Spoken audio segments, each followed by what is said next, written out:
Buongiorno a tutte e a tutti, ben arrivati. Direi che possiamo iniziare dopo i 10 minuti accademici. Proseguiamo oggi con il secondo incontro del ciclo di incontri La storia distorta, raccontare il Novecento italiano, le insidie dell'uso pubblico. La scorsa volta abbiamo partecipato a un dialogo fra Carlo Greppi e Paolo Pezzino e anche il pubblico che ci ha arricchito e ci ha introdotto all'argomento. Oggi invece ci concentreremo di più su alcune tematiche specifiche. La giornata di oggi è dedicata alla guerra civile europea, con due interventi, uno dedicato alla Prima Guerra Mondiale, uno dedicato alla Seconda Guerra Mondiale. Innanzitutto vorrei dirvi che se siete interessati c'è anche il banchetto dei libri, per cui alla fine dell'incontro potete anche acquistare e approfittare di farvi fare le dediche dai nostri autori. Il primo intervento è di Valentina Colombi, I nostri caduti, il mito della morte nella Prima Guerra Mondiale. Valentina Colombi è una archivista, una ricercatrice, una storica, collabora con l'Istituto di Storia della Resistenza di Torino, con la Fondazione Feltrinelli, e l'ultima sua pubblicazione è un lavoro fatto anche con Carlo Greppi, un manuale di didattica, un manuale per le scuole superiori, le trame del tempo. Carlo Greppi lo abbiamo già conosciuto, ma lo presenterò dopo, e senza portare via ulteriore tempo passo subito la parola a Valentina Colombi per la sua relazione. Ovviamente li ringrazio per essere venuti da Torino fino a Udine, superando tutte le intemperie, la pioggia di ieri e i ritardi dei treni che si sono fatti sempre più numerosi ultimamente. Grazie mille. Grazie mille Monica, grazie davvero di avermi invitato oggi, grazie a Carlo Greppi di avermi coinvolto in questa iniziativa a parlare appunto di quello che è uno dei miei temi affezionati, che appunto è la Grande Guerra. Quindi il mio compito è proprio quello un po' di introdurre questa nostra riflessione su il rapporto tra storia e memoria pubblica del Novecento, appunto introducendo l'evento fondatore del Novecento. Come sapete, gli storici non ragionano quasi mai per date precise, tendono a periodizzare sulla base appunto di quello che succede, e non c'è storico fondamentalmente che, al di là appunto di specifici fenomeni che magari hanno delle durate anche diverse, non concordi nel dire che l'evento fondatore del Novecento, nel senso il crogiolo dentro cui vengono forgiati una serie di elementi che poi caratterizzeranno in modo genetico appunto il XX secolo, sono nati con la Grande Guerra. C'è un altro concetto storiografico che credo valga la pena di tematizzare un momento, visto che lo usiamo per il titolo di questa puntata, che è la guerra civile europea. Oggi gli storici tendono proprio a analizzare la prima metà del Novecento come un momento storico unitario che ha delle sue caratteristiche precise, che vedono anche tra l'altro appunto nella diffusione della violenza e della violenza politica in particolare uno dei suoi elementi caratteristici, tutto il periodo che va appunto dalla Prima Guerra Mondiale alla fine della Seconda Guerra Mondiale. Il periodo appunto che vede le due più grandi guerre che l'umanità abbia mai conosciuto aprirlo e chiuderlo, e che appunto quindi porta l'impronta di questi due grandi eventi appunto di violenza impressi. Quindi io, quando Carlo mi ha chiesto appunto di ragionare in termini di memoria pubblica sulla Grande Guerra, essendo anche stata coinvolta insomma in tutte le riflessioni che sono state fatte dal 2014 al 2018, perché i centenari poi servono a questo, no? Gli anniversari, i compleanni servono a questo, a guardarsi indietro e a vedere come quell'evento appunto viene ricordato e che ruolo ha avuto nella storia. ho subito pensato di parlare appunto del tema dei caduti e dei combattenti, perché io mi occupo di storia dei giovani, delle generazioni, quindi su questo tema in particolare, sul coinvolgimento delle giovani generazioni e sulla metabolizzazione appunto del mito dei caduti, ho avuto modo di ragionare di mio abbastanza in quegli anni e anche dopo. Però la mia obiezione, Carlo, è stata subito però rispetto agli altri temi che avete pensato per questa rassegna, questo non è così alla page, non lo è più, soprattutto dopo che il centenario si è concluso. Ma mi ha soccorso il ministro dell'istruzione e del merito Giuseppe Valditara, che il 4 novembre ha pensato di inviare una lettera alle studentesse e agli studenti d'Italia, sto per dire del Regno, pensate un po' d'Italia, per ricordare loro in poche righe in realtà che cosa significa questa data. E nel farlo, a parte che appunto assegnargli il compito di rappresentare, parole sue, le ragioni più profonde della nazione e il senso stesso del nostro essere comunità, e ovviamente è molto problematico, nel senso che rappresenta problema di cui discutere se il 4 novembre, cioè data della pace, sì, ma che chiude appunto un grandissimo conflitto. E come lo chiude? È una pace vera, quella della Grande Guerra? Se apre un periodo di conflitti che si conclude con una seconda, forse non era abbastanza pace quella pace. Comunque, a parte questo, il suo pensiero va soprattutto a onorare, sempre parole del Ministro, quei ragazzi, quegli italiani che in nome di un alto ideale alto e nobile, l'unità di un popolo, la conclusione del Risorgimento, hanno sacrificato la propria vita. Ora va bene, va un po' di moda sparare sul ministro Valditara, ultimamente io personalmente anche mi sono cimentata in questo sport, non voglio continuare su questa linea, cioè gli va dato atto che in questa lettura non si inventa niente, chiaramente, no? Cioè riprende una lettura che è quasi classica, diciamo, della Grande Guerra come quarta guerra d'indipendenza, che in qualche modo sigilla finalmente l'unità del popolo italiano, no? Grazie alla conquista di Trento e Trieste.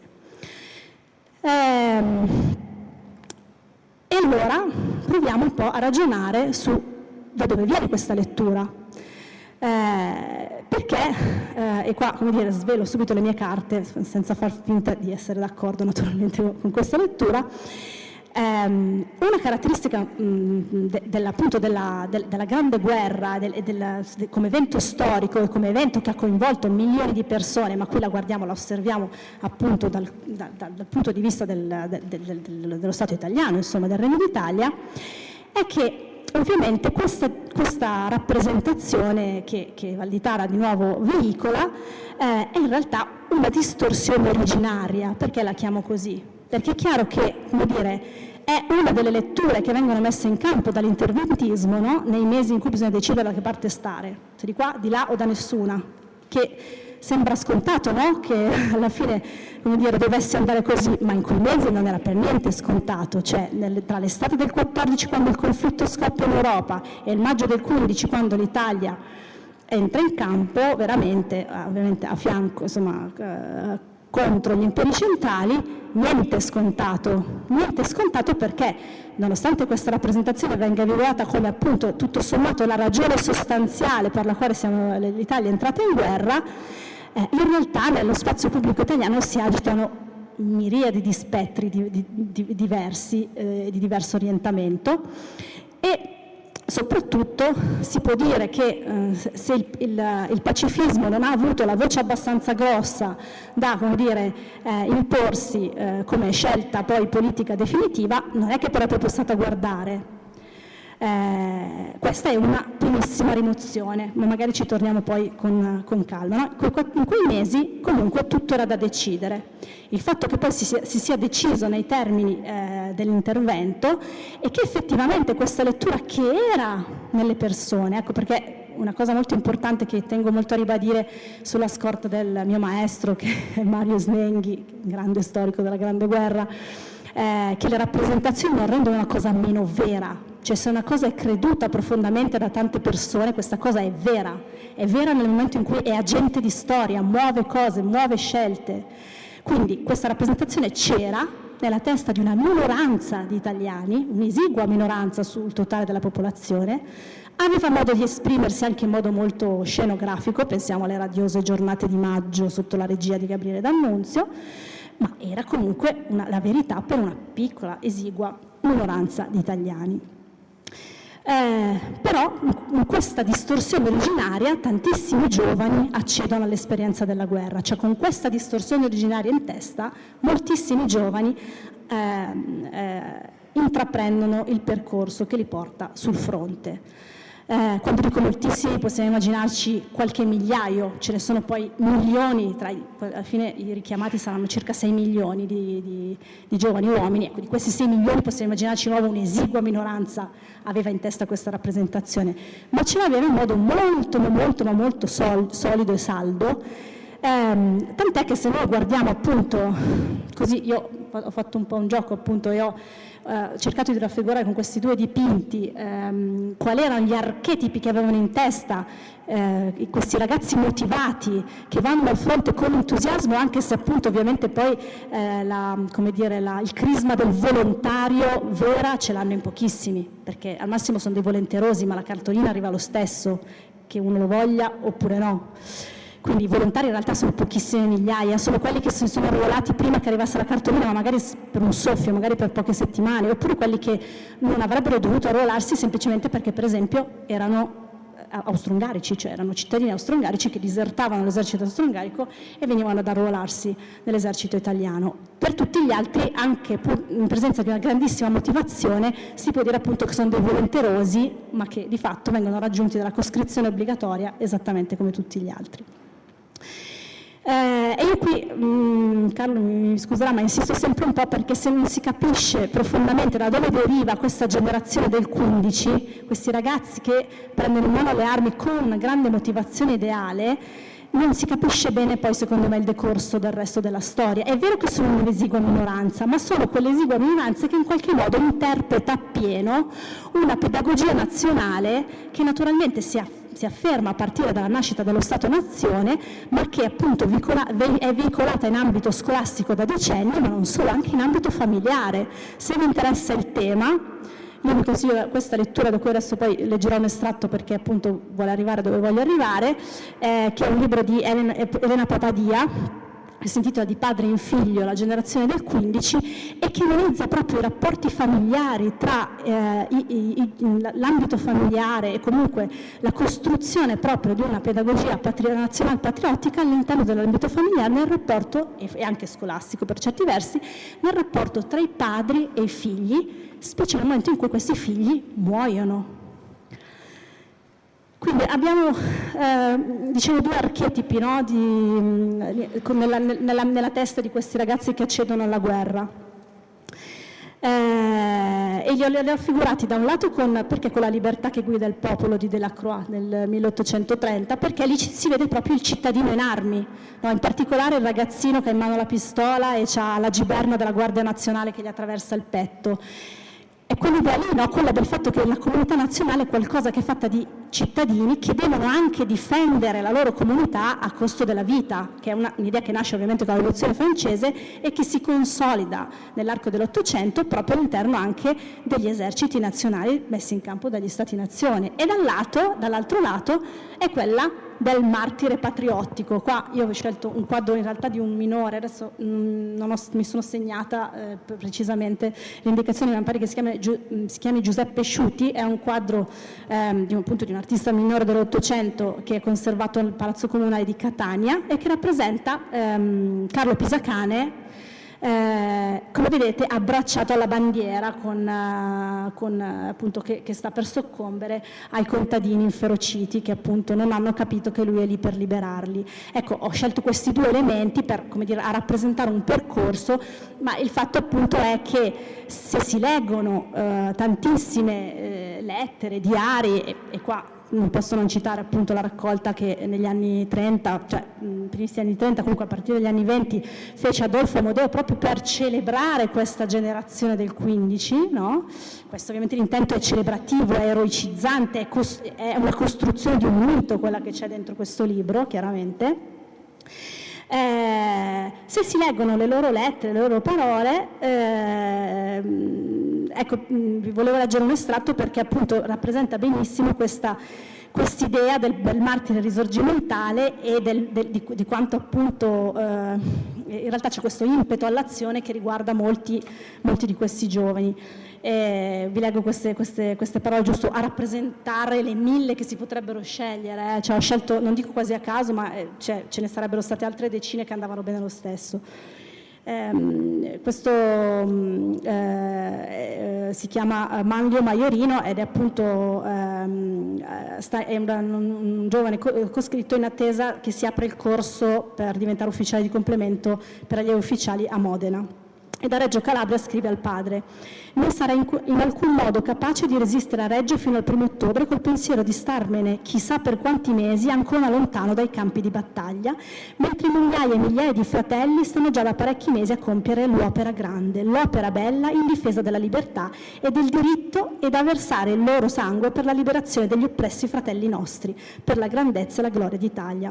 Ormai non esiste che un solo pensiero, l'Italia. Ormai non bramo altro che portare il mio fucile sulla linea del fuoco. La patria ha bisogno di tutti i suoi figli in quest'ora sublime e sarebbe davvero un'infamia il rifiutare il concorso della propria persona, specie quando si è accaniti assertori della guerra santa di liberazione.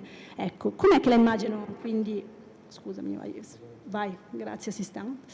Questa è l'immagine che emerge da questa idea, no? Cioè, abbiamo tutti i padri della patria in grande spolvero a indicare la strada, l'Italia con la corona turrita e, come dire, proprio anche a indicare un ecumenismo risorgimentale finalmente raggiunto, perché come sappiamo il risorgimento invece è stato un fenomeno profondamente divisivo, con 1000 anime che si sono anche scontrate a fuoco in più di un'occasione. C'è anche un garibaldino là sotto con la sua camicia rossa che guida i fanti verso il fronte. Quindi la lettura naturalmente è quella della 4ª guerra d'indipendenza. Poi questi ragazzi arrivano finalmente sul fronte e che cos'è che incontrano? Non incontrano certo, come dire, la guerra alla garibaldina. Cioè, sebbene di avvisaglie ce ne fossero state, perché comunque, voglio dire, la guerra moderna non nasce con la grande guerra, cioè ovviamente con lo sviluppo tecnologico sempre più insomma, il progresso sempre più incalzante della tecnologia, diciamo già le ultime guerre dell'Ottocento, ma soprattutto le prime del Novecento, come per esempio la guerra russo-giapponese, faccio per dire, erano guerre ad altissimo tasso di distruzione, no? La mitraglia in particolare, comunque l'artiglieria pesante porta ovviamente come conseguenza un tasso di distruzione assurdo. Però lo stesso non è questo a cui si pensa nel momento in cui si dice vado a fare la guerra, e invece, scusami, i paesaggi poi sono così. C'è il famoso campo di battaglia. Cos'è il campo di battaglia? Non esiste campo di battaglia nella Prima Guerra Mondiale, esiste i buchi, i fossi, e sì, esistono questi terreni dissodati dal fuoco dell'artiglieria e terra di nessuno nel mezzo. Poi, cioè, anche lì non avremo mai per precisa contezza di ogni fronte, ogni teatro come si presentava, chiaramente, perché è sottorappresentato. Cioè, comunque anche lì le testimonianze fotografiche ci danno un'inquadratura, ci danno una rappresentazione, no? Che è poi quella che abbiamo in testa oggi, e come dire, la realtà probabilmente era ancora più diversificata di così, insomma, di quanto la nostra poi immagine mentale 100 anni dopo ce la può restituire. Però quei ragazzi motivati, questi ragazzi convinti, questa esigua minoranza di entusiasti, poi si trova esattamente come i non entusiasti in questa dimensione qua, nella dimensione dell'esperienza della guerra moderna. Ed è qui che si costruisce quello che ovviamente Georg Mosse ha chiamato l'esperienza, il mito dell'esperienza della guerra, che filtra quell'esperienza lì attraverso una serie appunto di, io li ho chiamati archetipi, ma voglio dire di letture.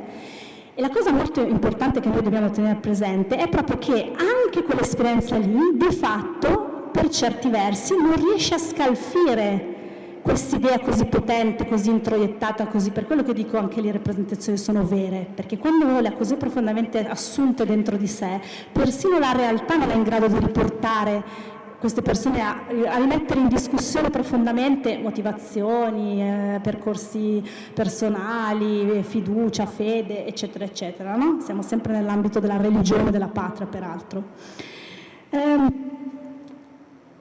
Chiunque appunto voglia conoscere la realtà della Grande Guerra oggi ha a disposizione una storiografia sterminata, evidentemente, no?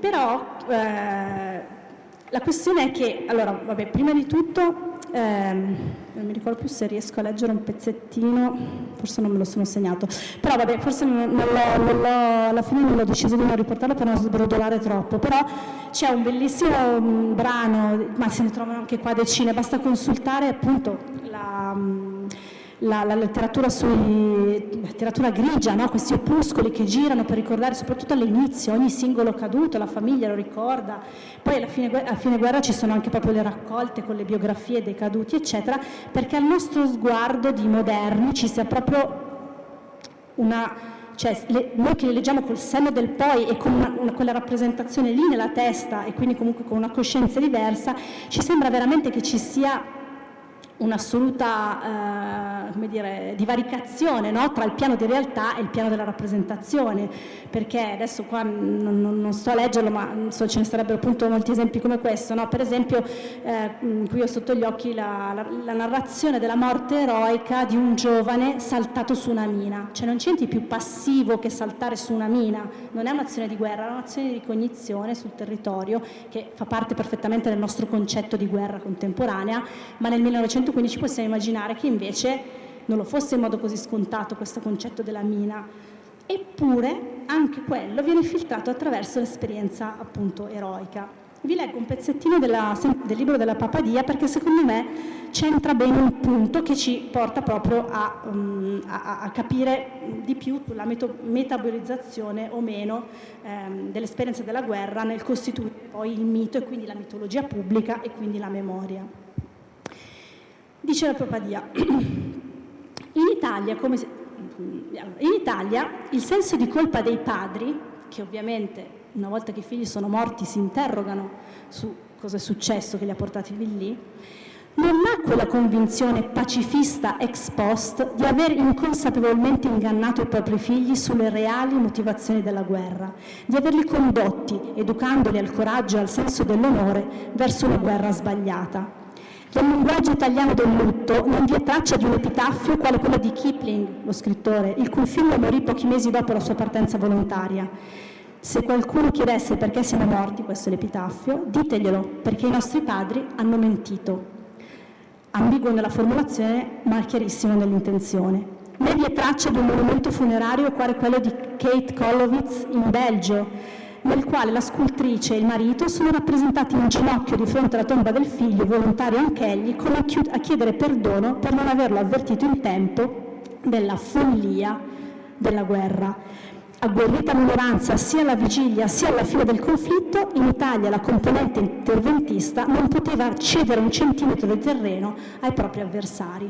Quindi quello che ci sta dicendo Papadia, che lei ricostruisce molto bene nel suo libro, è che queste convinzioni, queste rappresentazioni erano talmente radicate dentro questa minoranza agguerrita che neanche la morte e il sacrificio di questi figli ha generato una messa in discussione di quel modello. Quel modello è rimasto lì a dare cornice di senso a quell'evento, che, ricordiamolo però, nel momento in cui la morte non colpisce soltanto i valorosi, ma siamo di fronte appunto alla morte di massa, no? Una guerra di massa che uccide in massa e il soldato massa muore in massa, crea naturalmente una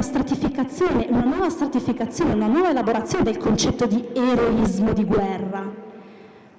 Qua abbiamo visto i garibaldini prendere in mano le loro baionette e partire con la camicia rossa, uno scontro corpo a corpo e non è che nella prima guerra mondiale non avvenissero episodi per cui era necessario dell'ardimento e del coraggio, ma non è che non si siano distribuite medaglie al valore militare a destra e a manca, ma la questione è che spesso il troppo coraggio, il troppo ardimento semplicemente esponevano maggiormente a una facile morte, cioè non è che ci fosse molta alternativa rispetto a questo modello. Perché? Perché appunto non è un tipo di guerra che consente tanto questo genere di manovre.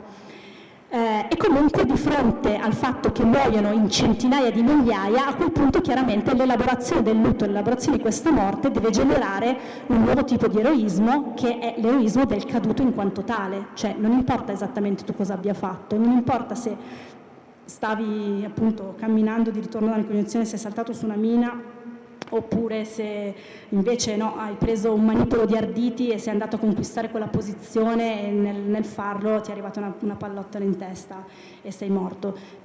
Io poi appunto che mi sono trovata tanto a misurarmi con le biografie dei giovani caduti eccetera, è molto interessante appunto vedere la variazione sul tema di come viene narrata la circostanza di morte di ciascuno, cercando ovviamente di esertarne il valore in situazioni in cui spesso c'è veramente difficile cavare fuori qualcosa di eroico in quello che hanno fatto, perché sono stati richiamati, spesso, come dire, non hanno rilasciato anche alle loro lettere, spesso magari non parlano come questo che è un po' più invasato, ma tanti invece non erano così entusiasti, ma erano comunque motivati, cioè il mio dovere lo faccio e lo faccio perché questa è la quarta guerra d'indipendenza e morirò per la quarta guerra d'indipendenza, però insomma senza gli accenti che magari abbiamo visto qua.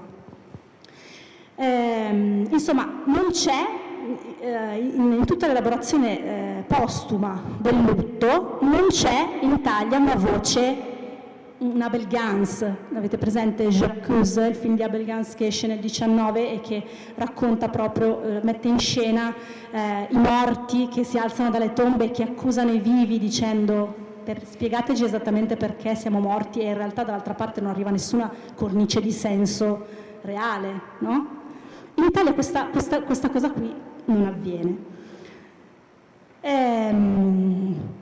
Naturalmente però appunto la morte di massa richiede che, come dire, la morte istituzionalizzata, dato che si tratta di una morte in guerra e quindi, come dire, cittadini morti nell'esercizio di una funzione che gli è stata imposta dallo Stato. Ovviamente c'è anche tutta, oltre a queste elaborazioni familiari che comunque sono molto importanti perché danno il tono, no, di quello che era un po' il sostrato della mentalità dell'epoca, cominciano anche tutte le celebrazioni ufficiali, no? E quindi appunto l'istituzione del 4 novembre come giornata mondiale, giornata dell'unità nazionale e delle forze armate, o come il famoso viaggio del Milite Ignoto, che appunto proprio da queste zone, no, viene caricato su un treno e arriva a essere tumulato nell'altare della patria, no? Tra il 28 ottobre e il 4 novembre del 21.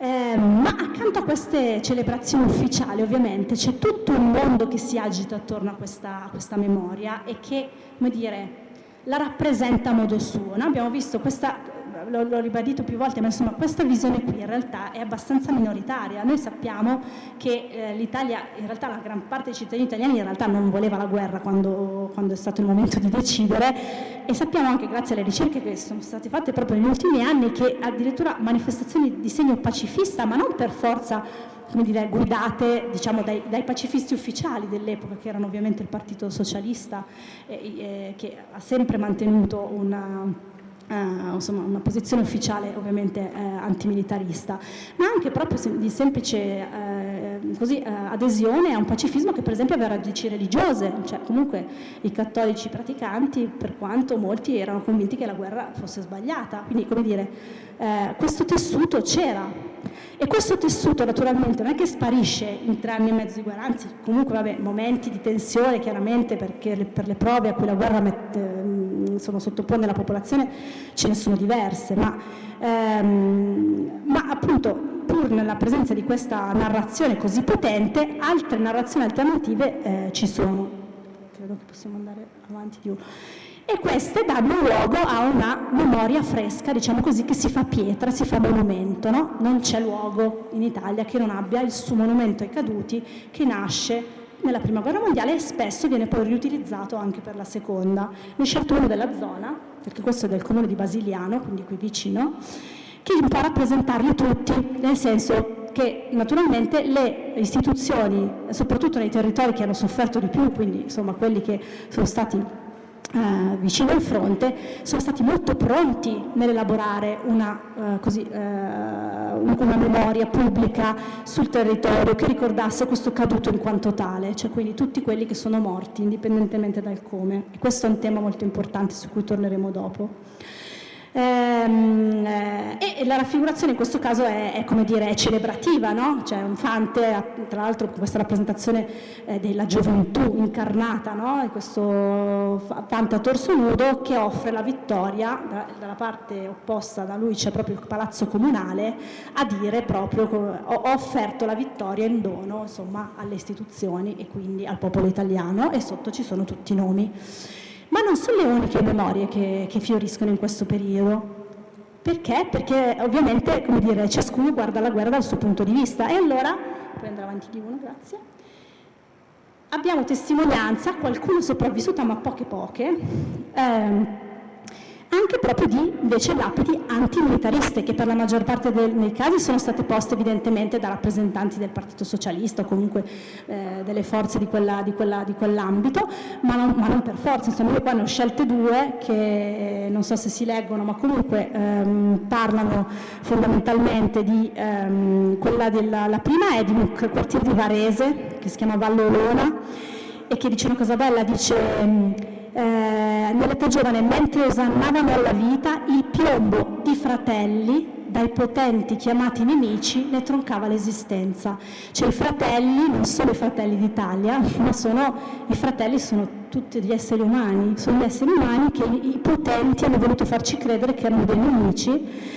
E poi ovviamente si conclude con un inno all'avvenire di pace fra i popoli nel nome santo del socialismo, quindi possiamo capire da dove viene questa, dall'ambito da cui viene questa.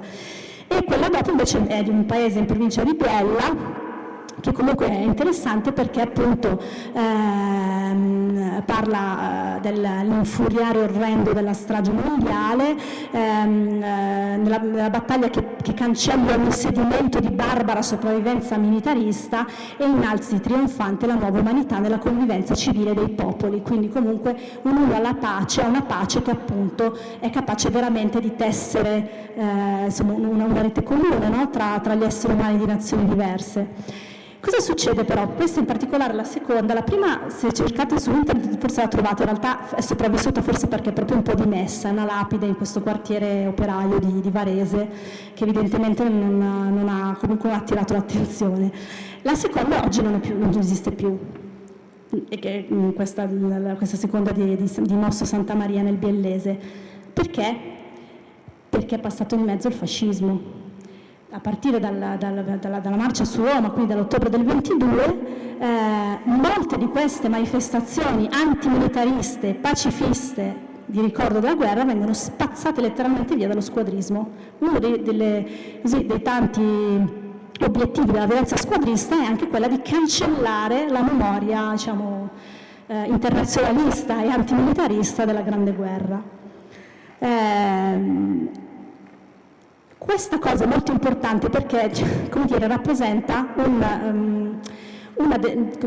forse il principale elemento per capire come si è definita a caldo, diciamo così, o comunque negli anni successivi, una memoria pubblica della Grande Guerra che poi, come dire, in qualche modo il fascismo ci ha consegnato. Si è costruita in quegli anni, è diventata dominante perché il fascismo di nuovo da forza minoritaria ha saputo imporsi come forza guida, diciamo, del governo di questo paese, e il fascismo soprattutto è riuscito in questa impresa proprio perché, a partire da questa lettura minoritaria ma potente, ha saputo imporla a tutte le altre possibili declinazioni alternative, a tutte le possibili memorie alternative, e se ne è fatto un credito personale. Cioè Mussolini già nel 17 aveva in mente, e qua leggo parole sue,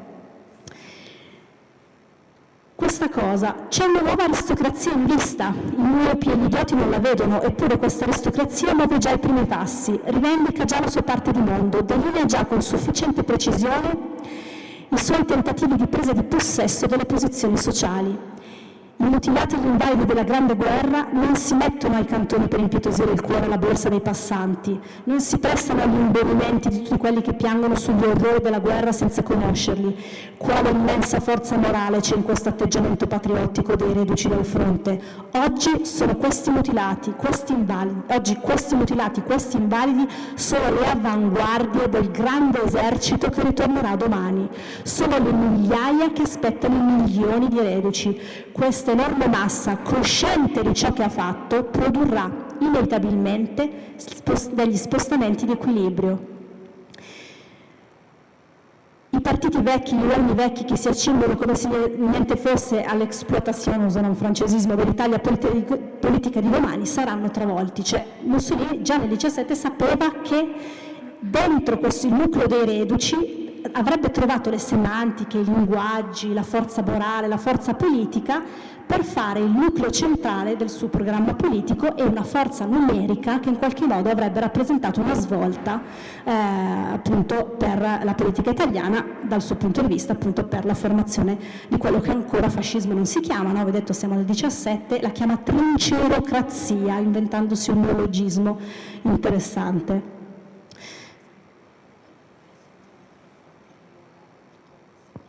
Sentite meglio senza microfono? Sentite meglio con il microfono? Perfetto. Non so, ditemi voi cosa devo fare. 10 minuti, grazie Carlo, sì. 10 minuti ce la posso fare. Quindi la trincerocrazia è il nucleo fondamentale dell'appropriazione da parte di Mussolini dell'esperienza della guerra, che diventerà appropriazione della memoria della guerra, ed è, noi forse non ci pensiamo abbastanza quando pensiamo al 4 novembre, ma è proprio il fondamento, cioè, come dire, di memoria pubblica del fascismo. Il fascismo nasce, si incardina sfruttando la memoria della Grande Guerra e il mito del caduto di massa. Questo è quello che avviene negli anni seguenti.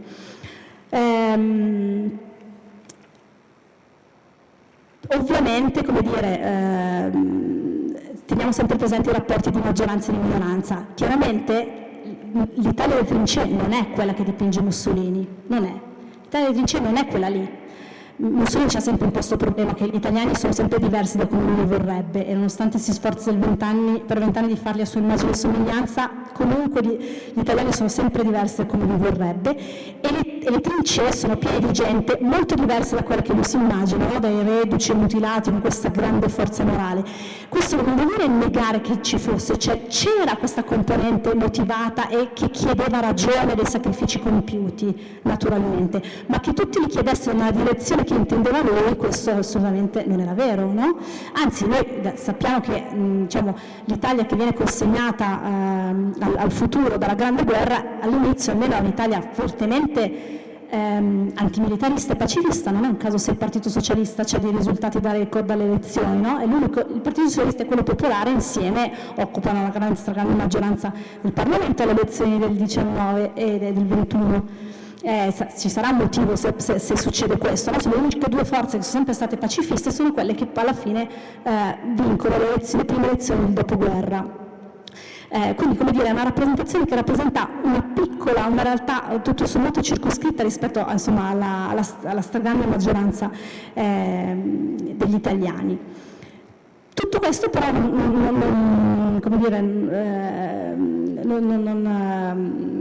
non implica che non sia vero che comunque tanti giovani sentono quel fascino lì, sentono il fascino di quella rappresentazione, ma non soltanto tanti giovani che la guerra l'hanno veramente fatta e che continuano insistentemente a pensarla in quel modo, non soltanto tanti genitori che pensano che i loro figli siano morti davvero per quel motivo lì, ma anche per tanti ragazzi più giovani che magari hanno fatto proprio gli anni della scuola, diciamo così, durante la guerra, e che sono i primi, diciamo così, che si formano, che formano anche la loro così, idea della politica e la loro idea di come si sta nello spazio pubblico, guardando l'esempio dei loro fratelli maggiori. Che cosa fanno i loro fratelli maggiori? Vanno a morire per la patria, cioè questo è... Quindi il fascismo si alimenta di questa rappresentazione e soprattutto i giovani più giovani, i fratelli minori di quelli che hanno combattuto, sono molto diciamo, coinvolti da questa rappresentazione, e questa rappresentazione diventa appunto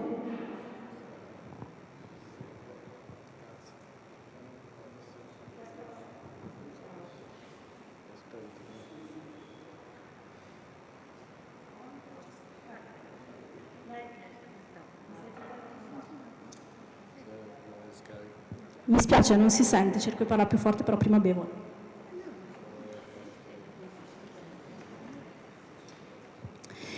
Dicevo, su questi nuclei di senso si costruisce questa prima memoria a caldo.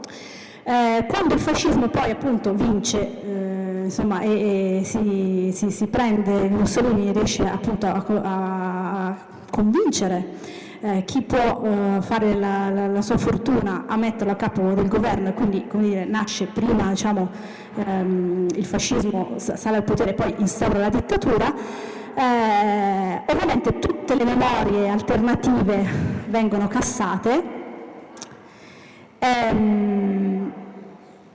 Si sente? Scusate. Ma poi appunto il fascismo fa una vera e propria opera di costruzione, no, del suo mito del caduto della Grande Guerra, che ovviamente è una narrazione funzionale alla sua idea degli italiani e come deve essere lo Stato fascista, lo Stato italiano fascista. E quindi, diciamo, a coronamento di tutta questa costruzione ci sono naturalmente i grandi sacrali, e uno su tutto di Puglia, che ovviamente è proprio, come dire, l'apice, no, di questa creazione discorsiva. E qua vi leggo, perché lo sta dire molto meglio di me, le parole di Patrizia Dogliani, che ha scritto un saggio su Re di Puglia all'interno dell'opera dedicata ai luoghi della memoria, no, dell'Italia Unita, diretta e curata proprio da Mario Snenghi. Dice che Re di Puglia rappresenta l'opera forse più compiuta di appropriazione del culto della Grande Guerra da parte del fascismo, un'appropriazione che, sempre dice Dogliani, portò ad affermare e ideologizzare anche visivamente lo schiacciante rapporto di superiorità dello Stato sul cittadino, non più solo soldato ma anche numero e gregario. Se pensate, Re di Puglia è la sottrazione di identità, non la restituzione di identità a tutti i soldati, no? Sono tutti uguali, tutti lì attorno al capo, no? Perché poi appunto c'è anche la tomba di Vittorio Amedeo, non ricordo mai perché si chiamano tutti uguali, Savoia, comunque sia a capo della terza armata, che si fa seppellire in mezzo ai suoi soldati, ma con un chiaro rapporto gerarchico tra il capo e i suoi soldati. E comunque appunto è una sottrazione di identità, è un appianamento di differenze, no? Una costruzione architettonica come quella di Re di Puglia.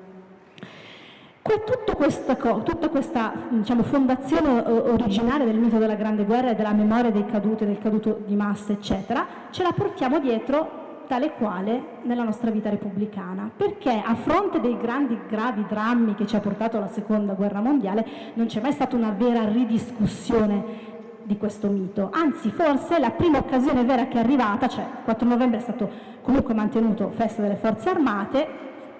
Per degli anni, come dire, c'è stata una festa comunque dell'esercito, negli anni 70 non è stata più considerato giorno festivo, ma è diventata una festa nobile che si festeggia la prima domenica di novembre, così, come dire, va bene, una festa istituzionale, una festa che l'esercito festeggia tutto sommato l'unica guerra che ha vinto, come poi anche da vedere, ma comunque vabbè, ma gli italiani non se la sono tanto filata. Forse l'occasione, e chiudo appunto su queste riflessioni, è stato proprio il centenario che ha consentito proprio un po' di rivedere il rapporto che abbiamo con quell'evento storico, e tutto sommato, al di là del fatto che a livello istituzionale il centenario è diventato semplicemente un'occasione per distribuire finanziamenti e restaurare monumenti, perché diciamo che quello è stato un po' il ruolo del comitato di missione per la celebrazione del centenario, a livello locale invece, secondo me dal basso, i territori hanno spesso attivato una riflessione su quell'evento, su quegli eventi, su quel grande, come dire, contenuto di eventi diversi che è la Grande Guerra.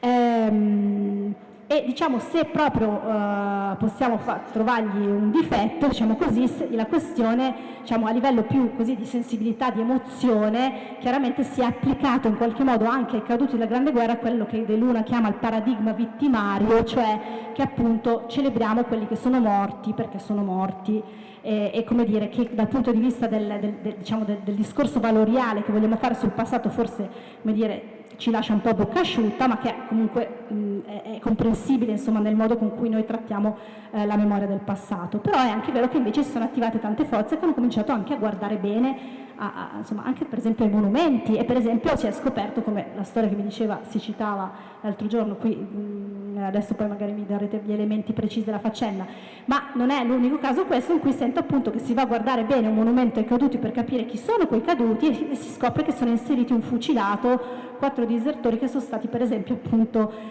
fucilati sul posto dagli stessi soldati amici, cioè non dai nemici.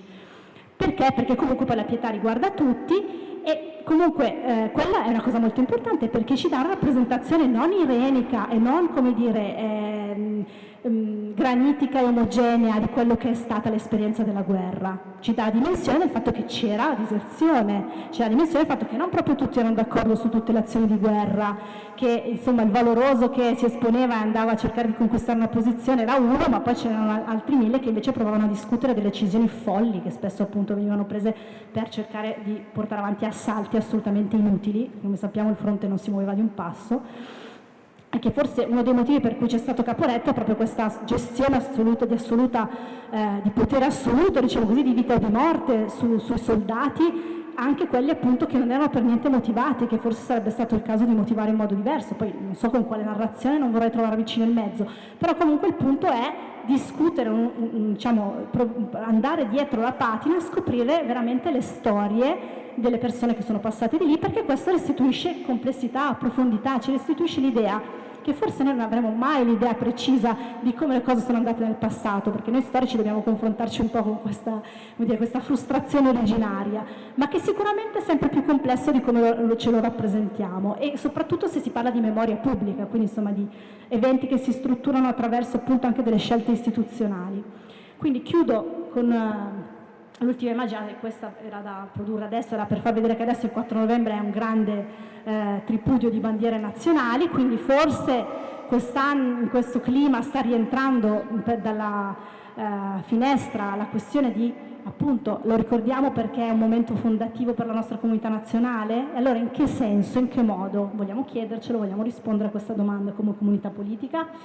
Ma l'ultima immagine invece come dire, lancio un sasso nello stagno per Carlo, perché naturalmente dobbiamo rappresentarci la complessità delle storie che ci stanno sotto, dobbiamo rappresentarci tutte le varie posizioni che hanno creato e come dire, che sono confrontate con questo evento, dobbiamo confrontarci col fatto che è stata un'esperienza, dal punto di vista, cioè, della guerra combattuta europea, in cui questa esperienza, questo mito dell'esperienza della guerra ha coinvolto tutti i paesi belligeranti.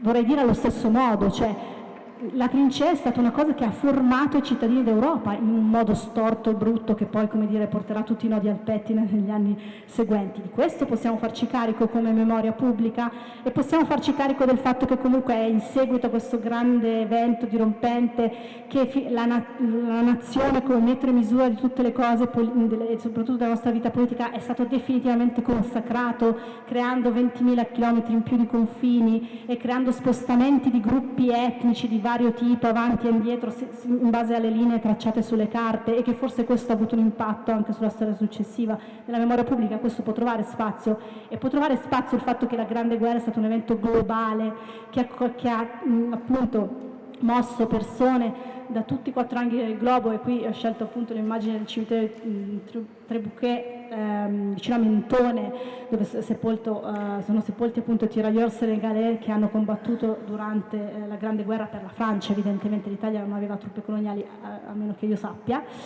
e che quindi comunque questo impatto globale e globalizzante a sua volta, perché chiaramente anche da lì partono dei fermenti che poi diventano globali, forse è una cosa da discutere nella nostra percezione di questo grande evento. Possiamo includere anche questa lettura nella nostra memoria pubblica? Ecco, secondo me queste sono le domande a cui forse bisognerebbe cercare di rispondere il 4 novembre, e su questa linea non vedo perché bisognerebbe tornare alla semplice lettura della Quarta Guerra d'Indipendenza. Ho finito, grazie.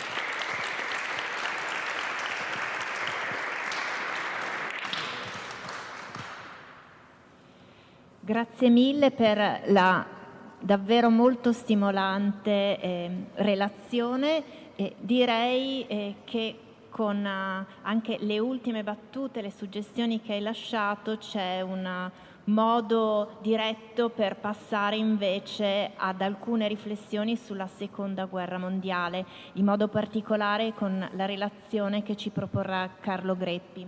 Ci sono alcune parole che in modo particolare, secondo me, hanno un po' già spianato la strada per l'illustrazione di una volto svelato della lotta partigiana, ma soprattutto una resistenza internazionale, e sono quelle parole che hai usato: la complessità, i confini, ma anche l'impatto globalizzante che ha una guerra, che poi si può leggere, si può ricostruire non in un'unità monolitica, come spesso è stato fatto nella Prima Guerra Mondiale, ma molto, forse ancora di più, nella Seconda, ma attraverso quelle biografie, quelle particolarità che danno poi senso alla restituzione storica, ma anche di insegnamento di queste due guerre alle generazioni che vengono dopo. Lascio quindi la parola a Carlo Greppi, che parlerà appunto della una resistenza internazionale, il volto svelato della lotta partigiana.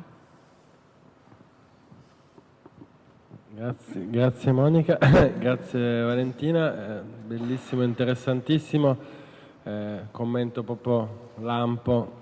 In effetti è curioso che siamo ancora in gran parte prigionieri della rappresentazione del fascismo nella Grande Guerra, come siamo prigionieri della rappresentazione che il fascismo fece di se stesso. Ma questo è un altro tema che affronterete con Francesco Filippi nell'ultimo incontro. Ho a lungo riflettuto sul titolo e alla fine abbiamo utilizzato il volto svelato, perché gli storici inorridiscono sempre a utilizzare il termine dimenticato. In questo caso forse sarebbe, se non fosse così abusato il termine, sarebbe quello più opportuno, perché cercherò di dirvelo rapidamente. In realtà è un volto che è stato ricordato e poi subito dimenticato, accantonato, comunque non più ricordato, diciamo dimenticato. Partirei da un'immagine evocativa che ho usato in un mio libro, La storia ci salverà, dicendo che sostanzialmente che se io vi dico ci sono, adesso qua siamo già in argomento, però se vi dico ci sono 10 partigiani sulla neve, qua solo 5, non siamo così didascalici, di norma, soprattutto un ragazzo, uno studente, immagina 10 giovani uomini italiani, nel caso della resistenza italiana. E io insomma facevo presente qualche anno fa che almeno uno di questi statisticamente deve essere uno straniero e almeno una di questi statisticamente deve essere una donna. Parliamo appunto solo della resistenza armata e oggi ci confrontiamo appunto sul tema degli stranieri. La settimana scorsa ho fatto un convegno a Genova proprio sulla resistenza internazionale. Hai già usato tu l'espressione basta prendere qualcosa a caso, in quel caso è stato letteralmente così. Io prima di uscire per il convegno, ovviamente ho la biblioteca dello studio abbastanza organizzata, ho preso letteralmente a caso un opuscolo del 48, cioè a vista, ho visto insomma seconda metà degli anni 40, me lo sono ficcato nella borsa e c'era il paragrafo sui partigiani stranieri. Si era già in clima di guerra fredda e citava jugoslavi, ungheresi, cecoslovacchi, i compagni, insomma, chiaramente anche con una certa direzione che risentiva di quel clima della spaccatura che si stava consumando, jugoslavi, ungheresi, cecoslovacchi, polacchi, sovietici, eccetera. Su queste tre ultime nazionalità in particolare, cecoslovacchi, polacchi e sovietici, nei decenni dagli anni 60 fino agli anni 2000 qualcosa è uscito, sempre molto strutturato, gli studi funzionano spesso così, per nazionalità. Così come sono usciti più di recente degli studi, in generale alcuni territori hanno coltivato con particolare cura delle storie che possiamo ritenere in qualche misura scusatemi, distraggono tantissimo, in qualche misura eccezionali. Avrete forse già sentito tutti e tutte parlare di Isla Fran, una formazione delle Langhe, Isla Fran, italiani, slavi, francesi, sono loro. Questo è il distaccamento Katiuska dell'Isla Fran, questa è sempre l'Isla Fran, partigiani russi, francesi, slavi e italiani. È appunto un caso. C'è stato un libro di Ezio Zubini che è uscito, che poi ha dato vita a una sorta di documentario, di prodotto audiovisivo, per cui ne ha parlato anche l'Espresso negli anni recenti, per cui è una delle storie più conosciute, più radicata nel tempo e la conoscenza del battaglione internazionale guidato da Gordon Lett. Invece qua siamo in Italia centrale. Era un battaglione in realtà piuttosto piccolo, però anche lì è appunto composto da Gordon Lett, quello col bastone al centro, il cui figlio poi avrà anche un rapporto molto solido con il territorio in cui lui si era mosso e aveva combattuto, ma su questo Citorno ci sarà un terzo caso altrettanto celebre, relativamente celebre, di cui vi parlerà poi Monica, perché lo farà molto meglio di me al termine del mio intervento. Ma si potrebbe essere tentati di dire ok, c'erano stranieri un po' dappertutto, ma in fondo erano presenze tutto sommato marginali che possiamo derubricare a curiosità o eccezioni.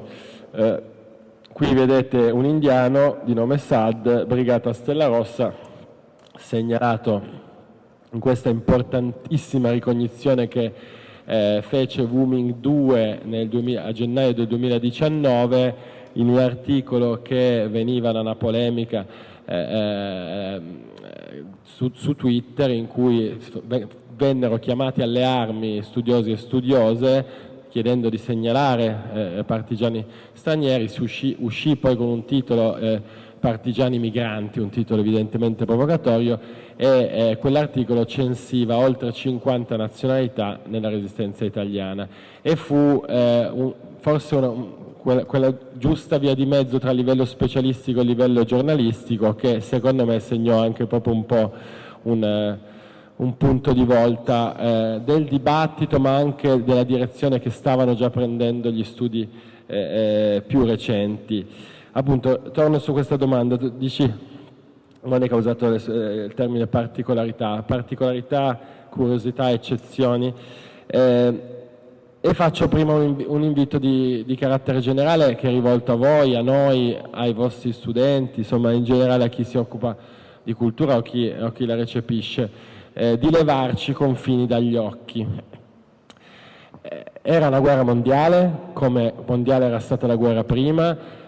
Questo territorio lo sa meglio di chiunque altro che i confini attuali non corrispondono minimamente a quello che era quel territorio, nel caso specifico di cui stiamo parlando, tra il 43 e il 45, ma io poi a volte sono estremamente colloquiale e mi capita di dire era tutta Germania, l'Europa era tutta Germania. Chiaramente c'erano territori annessi, occupati, stati collaborazionisti, eccetera, però era tutta una macchia nera. E in quella macchia nera, secondo me l'esempio su cui tornerò dei tedeschi è particolarmente esemplificativo. La gente si spostava, si trovava in luoghi che potevano essere lontanissimi da quello natale, veniva arruolata, disertava, cercava i combattenti locali se voleva combattere, eccetera, eccetera. Questo capita per tutte le nazionalità, in misura diversa, in proporzioni diverse, al punto che appunto trovi degli indiani, trovi nativi americani, in qualunque fronte siano arrivati per le più varie ragioni. Questo è un invito di carattere generale. Adesso vado un po' su una questione, se volete, più tecnica, che penso che sia davvero importante, che insomma chi siede con me di qua e forse anche voi di là conosce meglio di me, che è tutta la questione del lavoro delle commissioni, cosiddetto fondo RICOMPAT, per riconoscimenti partigiani. Un lavoro immenso che viene fatto nel dopoguerra con alcune specificità e che con il Piemonte a fare da pioniere, la Liguria a traino in anni recenti, è arrivato finalmente parzialmente sul web, cioè direi ormai più di 2/3 del lavoro delle commissioni per il riconoscimento partigiano è stato caricato online e anche indicizzato, seppure in maniera più generica rispetto a quella ligure, soprattutto piemontese, per cui noi abbiamo adesso centinaia di migliaia, credo siano oltre 700.000 i nominativi caricati, nominativi con relative procedure per il riconoscimento poi effettivamente avvenuto o no, o parzialmente avvenuto, del proprio ruolo durante la guerra di liberazione. Al momento il sito si chiama, non so se lo conoscete già, basta registrarsi e poi si può liberamente navigare, liberamente poi ci torno su più o meno, partigianiditalia.it. È un lavoro coordinato dall'Istituto Nazionale, insomma, con un enorme lavoro archivistico. Tu ne hai fatti 6.000, giusto? Che ha coinvolto centinaia di ricercatori. Al momento sono pubblicate le schede delle commissioni Campania, Emilia-Romagna, Estero, Lazio, Estero perché c'erano anche partigiani italiani all'estero, Lazio, Liguria, Lombardia parzialmente, Marche, Piemonte, Toscana parzialmente, Umbria. Sono in lavorazione le schede della commissione di secondo grado e delle commissioni regionali Triveneto e Abruzzo, la cui pubblicazione è prevista nei primi mesi del 2023. Al momento, come dire, il dato tecnico è che i partigiani combattenti riconosciuti, poi ci torno su chi era un partigiano combattente, sono 207.057. È presumibile che alla fine del lavoro possano essere vicini ai 300.000, comunque sfondi ampiamente ai 250.000 combattenti. Per darvi, io insomma ragiono anche un po' per suggestioni e impressioni. Ci sono 3.640 partigiani di nome Carlo, nome di battesimo, o insomma nome all'anagrafe, vabbè, chi se ne frega, però ho cercato un nome abbastanza comune anche per l'epoca, un nome di nativo italiano. Sì, ho cercato uno a caso per ridere. Ci sono 20 Boris, 20 Boris, 9 Paul, 9 Dimitri, 7 Joseph. Poi torno a spiegare il rapporto tra questi nomi e i dati numerici più netti. Qual è la differenza la più importante secondo me tra la banca dati nazionale e le due regionali che hanno fatto da matrice? Che le banche dati regionali Ligure e Piemontese hanno la possibilità di navigare anche per luogo di nascita e per cittadinanza, cosa che la nazionale non permette di fare, per cui l'unica suggestione che puoi avere è o te li vai a spulciare uno per uno o usi i nomi di battesimo e cognomi sperando di beccarne qualcuno come ho fatto io. La banca dati Ligure su 20.430 partigiani combattenti ha 108 russi riconosciuti proprio partigiani combattenti. Ci sono 2 Dimitri, uno è rumeno e l'altro non si sa di che nazionalità, un Boris che io conosco, ci torneremo perché Boris Krnika, tra i 22 nativi della Croazia, 4 Paul, eccetera, eccetera. Questa è solo la Liguria.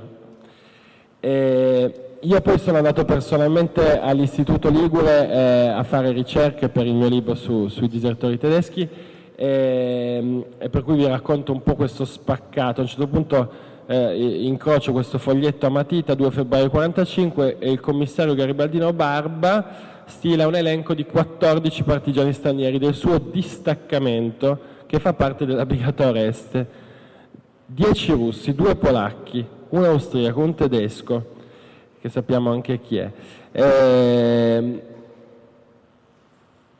La Oreste, la sua brigata, ha circa 500 combattenti ed è composta da 9 distaccamenti come il Villa. Ovviamente non tutti i distaccamenti magari avevano lo stesso numero di stranieri, però la proporzione è quella. E io insomma sono arrivato a questa conclusione che la conclusione di carattere generale è che sono parecchie decine gli stranieri in ogni brigata, evidentemente, in media. E infatti, appunto, procedendo per cerchi concentrici, c'è un elenco di maggio del 45, fine guerra, della sola Oreste, che conta 33 combattenti stranieri, tra cui 7 tra tedeschi e austriaci. E io ho passato, in quei giorni che sono andato, delle ore a sfogliare elenchi di nominativi stranieri, solo per la Liguria. Ovviamente non è possibile per una singola persona fare una ricognizione, ammesso che la si voglia fare quantitativa, però l'ordine di grandezza fanno impressione. Banca dati piemontese, che è la più precisa e la prima di tutte, ci sono quasi 70 tra nazioni di nascita e di cittadinanza, 88 polacchi, 57 francesi, 39 jugoslavi, eccetera, eccetera.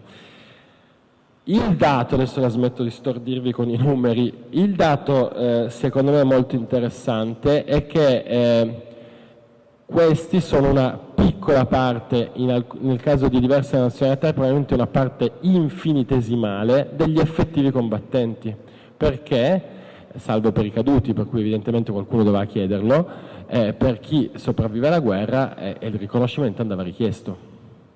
E ovviamente alcuni stranieri restano in Italia, ad alcuni interessa averlo questo riconoscimento, ma è fisiologico che la maggior parte di loro in Italia non ci sia più quando ci sono le commissioni. Poi bisogna valutare caso per caso, dinamica per dinamica, però sui tedeschi l'ho visto in maniera lampante, su 10 storie che scopri, se va bene, ma se va bene ne trovi uno riconosciuto, e di solito è un caduto. Ci sono poi torno tra un attimo sulla questione delle stime che secondo me è importante. Ci sono naturalmente alcune figure che per vicende più legate alla memoria pubblica, locale e generale, poi a un certo punto diventano conosciute, a parte i casi collettivi che abbiamo visto. Lui è Giorgio Marincola, italo-somalo, per cui diciamo straniero per metà, che ha avuto diciamo una seconda vita grazie al libro Razza Partigiana, a tutto il lavoro che hanno fatto proprio i Wuming, e anche grazie, se volete, a livello simbolico che c'è nella sua storia. Poi c'è anche il libro Timira che è bellissimo, sulla sorella,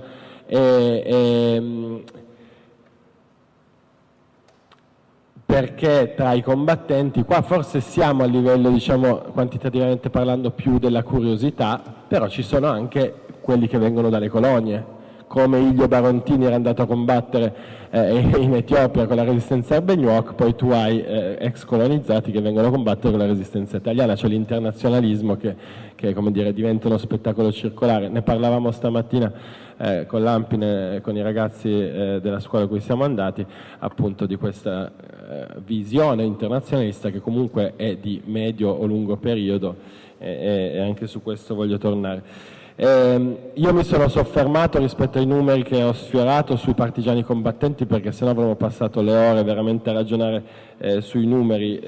Se volete, insomma, vi dico, è un lungo elenco di caratteristiche quello da rispettare per essere riconosciuto come partigiano combattente. Diciamo che i criteri fondamentali sono quello legato alla permanenza in banda, cioè del tempo passato in banda, che di norma è almeno 3 mesi, o al numero di azioni effettuate, che devono essere almeno 3. Poi ci sono tutta una serie di specifiche legate al nord-sud della linea gotica, e ovviamente la commissione che si riserva per chi ha svolto attività di particolare importanza. Rispetto alla questione dei confini negli occhi, a cui facevo cenno prima, secondo me, appunto, lo accennavo, la questione dei tedeschi è di particolare importanza, perché noi adesso veniamo da 3/4 di secolo di litania sul fatto che non c'è stata una resistenza armata tedesca come le nostre, come quella italiana, come quella jugoslava, come quella francese, come quella polacca, eccetera.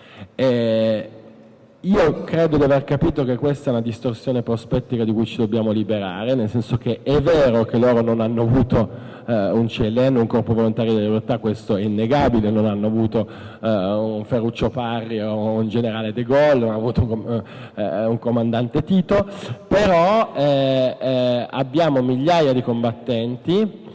Io per l'Italia arrivo alla stima di 2 o 3 mila combattenti tra tedeschi e austriaci nella sola resistenza italiana, per cui presumibilmente abbiamo nell'ordine delle decine di migliaia di combattenti su tutta Europa che si uniscono alle resistenze locali, esattamente come fanno gli italiani in Jugoslavia e Montenegro, cioè quella che poi è diventata Jugoslavia, poi non lo è stata più, come fanno gli italiani in Francia, che sono 1 milione, se è difficile contarli perché poi c'erano i cosiddetti naturalizzati, eccetera, però una presenza di prima o seconda generazione importantissima, e che non so se esistono delle stime di quanti, le ho cercate, di quanti combattenti italiani ci sono nella resistenza francese, bisognerebbe capire chi è italiano e chi no, però stiamo sicuramente nell'ordine delle decine di migliaia. Solo i tedeschi sono 5.000 nella resistenza francese, e alcuni vengono dalla Spagna. E chiudo le 10 parentesi che ho aperto.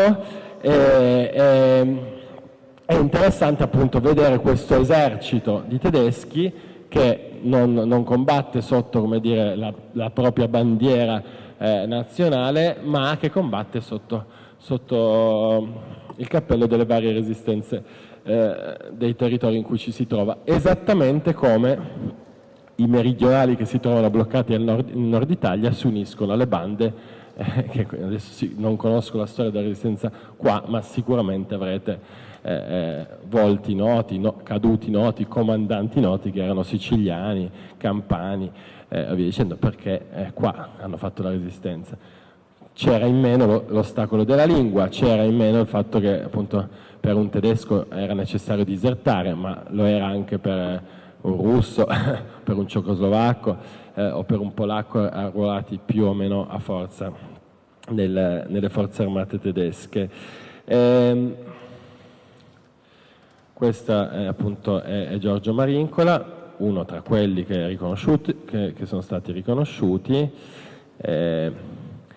Alla vostra sinistra, sì, perché anche la mia, vedete Rudolf Jacobs, che è forse il più noto tra i partigiani tedeschi italiani e in generale tra i partigiani stranieri in Italia, che è un po' il protagonista del mio libro. Adesso poi torno un po' sull'esito momentaneo della storia della sua memoria.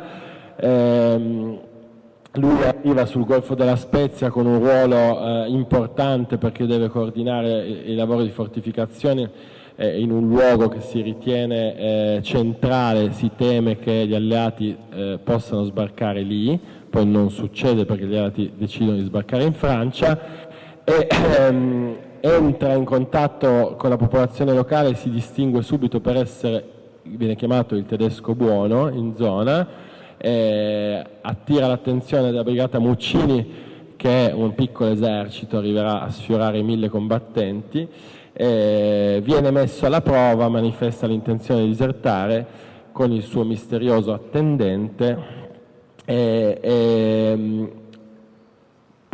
lo viene nascosto qualche settimana, passa a combattere con i partigiani del posto, comunisti con venature anarchiche, lui comunista non è, e muore in un attentato eroico alla caserma Laurina fascista, insomma, delle brigate nere fasciste. Il momento in cui muore, chiaramente un episodio, prendetelo come archetipo, sempre come immagine un po' evocativa, per me è il totale ribaltamento dell'immagine che molti di noi continuano ad avere negli occhi della Seconda Guerra Mondiale, in generale del Novecento, perché lui, per sferrare questo attacco in 10 contro 65, per stanare il lupo dalla sua tana, guida una pattuglia di finti tedeschi, travestiti da tedeschi. Lui parla tedesco ed è pure tedesco, e la guida, in cui ci sono, adesso lo trovo perché mi faccio sempre confusione tra le nazionalità, eccoci qua. C'è il suo attendente che è austriaco, c'è Boris Krnika, forse c'è un altro jugoslavo, certamente c'è un russo, probabilmente c'è anche un polacco, e poi ci dovrebbero essere 5 italiani, di cui 3 dei quali sappiamo anche chi sono, tutti alti e biondi, che sembrano tedeschi, 2 di fatto lo sono, e attaccano una caserma in cui sono asserragliati degli italiani. Diciamo, per cui dei nazisti tedeschi neanche l'ombra. È chiaramente una suggestione, però è per mostrarvi come la dimensione ideologica di quella guerra, laddove appunto c'è la resistenza, cioè fondamentalmente dappertutto, è fortissima. Qual è il problema a parte quello dei riconoscimenti di chi eventualmente sopravvive e semplicemente si ricostruisce una vita, ma vale anche per loro naturalmente. Il problema è che di molti di questi combattenti non sappiamo neanche il nome, non dico il cognome, ma a volte non sappiamo neanche il nome, abbiamo un nome di battaglia, un nome italianizzato. Questo è Jacobs prima di partire per la guerra con i suoi 2 figli. Adesso mi alzo perché ve lo devo mostrare, essendo una storia che ho seguito per tanto tempo, che ha avuto tutta una serie di spin-off. Allora, Jacobs è sepolto al cimitero di Sarzana. La brigata Muccini è un mito nel territorio per chi ovviamente si interessa a questi temi, e in questo sacrario ci sono 45 partigiani, è un caso studio veramente interessante, credo. Lui è il figlio Rudolf Jacobs Jr. che va negli anni 80, in precedenza volevano andare a riprendersi il corpo, poi si rendono conto che il padre è un mito e lo lasciano lì, per cui qua c'è lui è a trovare il padre per questo film bellissimo che si intitola Tradimento di Ansano Giannarelli, e qua accarezza piangendo il nome del padre. È una scena molto bella, scusate. Qua c'è un nome, c'è un altro nome. Allora, 45 caduti, uno Rudolf Jacobs, l'eroe straniero locale.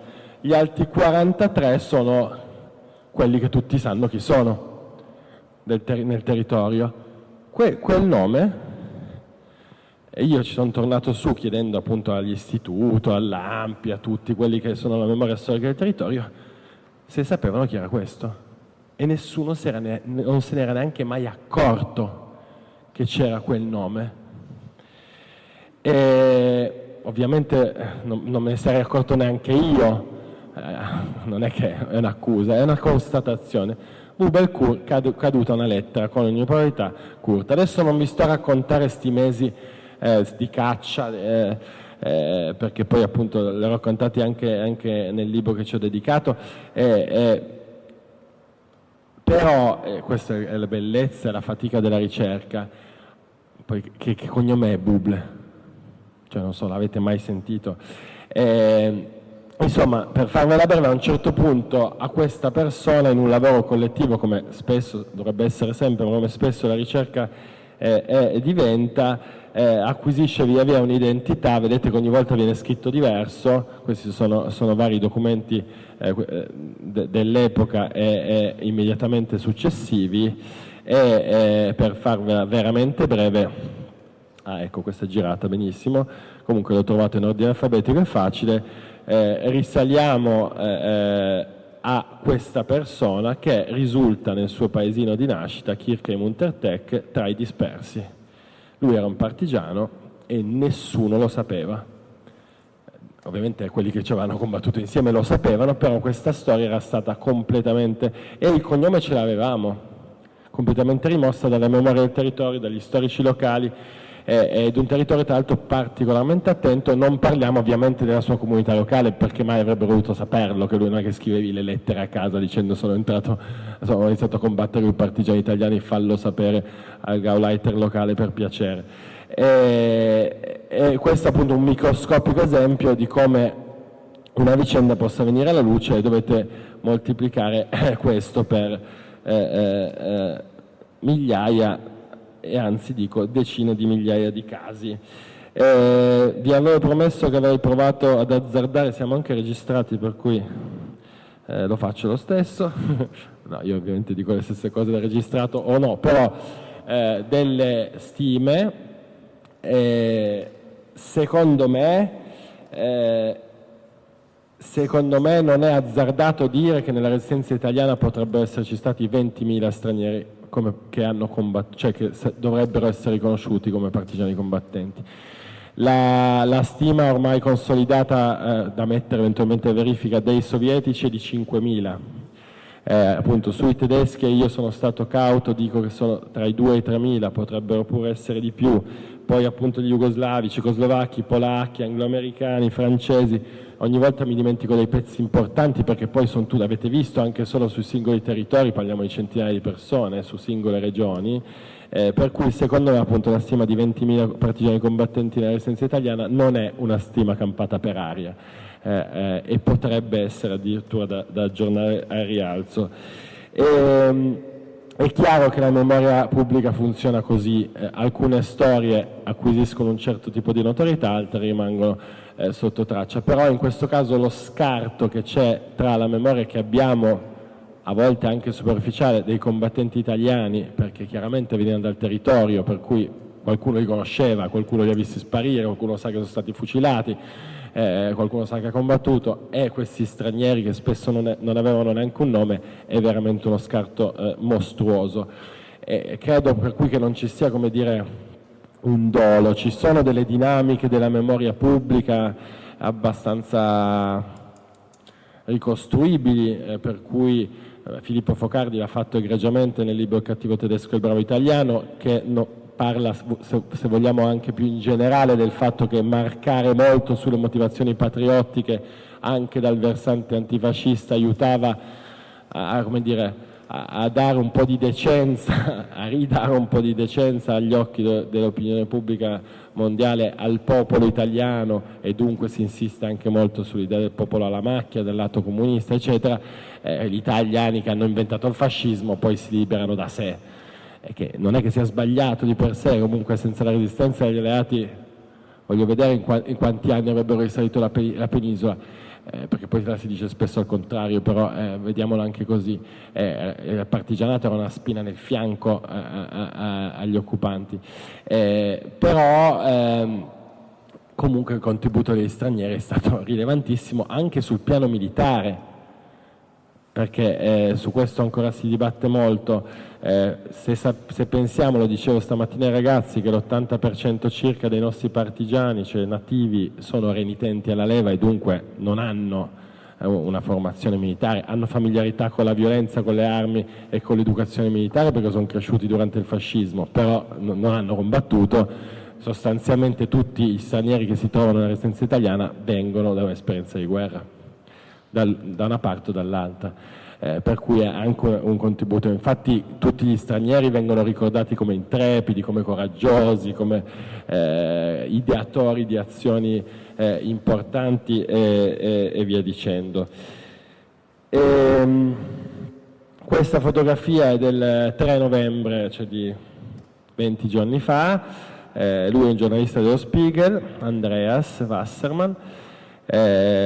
Ero a Brema perché Jacobs, che era nativo di Brema, andava in questa scuola. Adesso vedete questi ragazzini che hanno cantato Bella Ciao.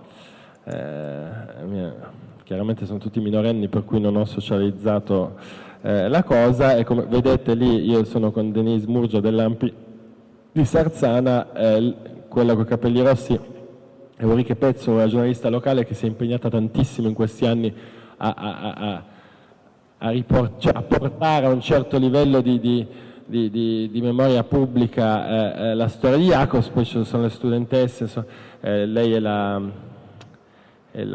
come fosse la ministra, perché è una città libera, Brema, di Brema, e lì c'è una targa in cui sul lato sinistro c'è scritto chi è Hermann Böse, che era un altro antinazista a cui è dedicata la scuola, e sul lato destro c'è scritto che era Jacobs. Abbiamo fatto questo incontro con i ragazzi anche, misto e poi dedicato esclusivamente ai ragazzi. A me ha colpito moltissimo, all'inaugurazione della targa c'erano 200 persone, che non è per niente scontato in Germania, perché lo chiamano l'ultimo tabù, quello dei partigiani tedeschi. Mi ha colpito moltissimo, così lo dico a voi come per rifletterci su separatamente o insieme, come i ragazzi sveglissimi, curiosissimi di sapere chi fosse Jacobs, che era proprio andato a scuola lì, eccetera, fossero molto freddi rispetto al tema, diciamo, della violenza giusta. dicevano comunque sì, un partigiano capisco, però avrà ucciso qualcuno, però ha sparato, che è sbagliato. E allora c'è stato tutto un lavoro appunto sulla contestualizzazione, cos'erano quegli anni, appunto il fatto che un ragazzo di 20 o 30 anni o si imboscava o doveva combattere, che combattevano per accorciare la durata della guerra e via dicendo.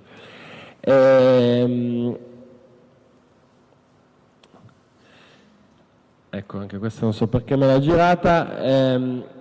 Qua siamo di nuovo a Genova, da cui sono partito.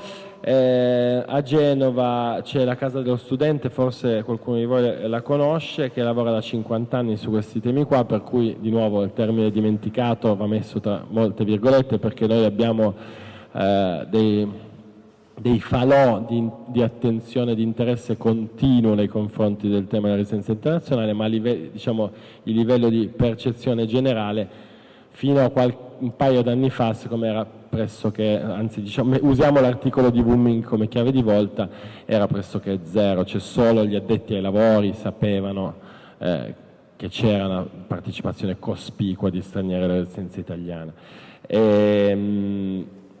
La casa dello Studente addirittura, adesso questa me la metterà dritta, sì, dedica una targa a un antinazista tedesco, Rudolf Seifert. Quello che avete visto è l'ultimo biglietto lasciato alla moglie prima di essere decapitato. Sapete che in Germania si finiva decapitati.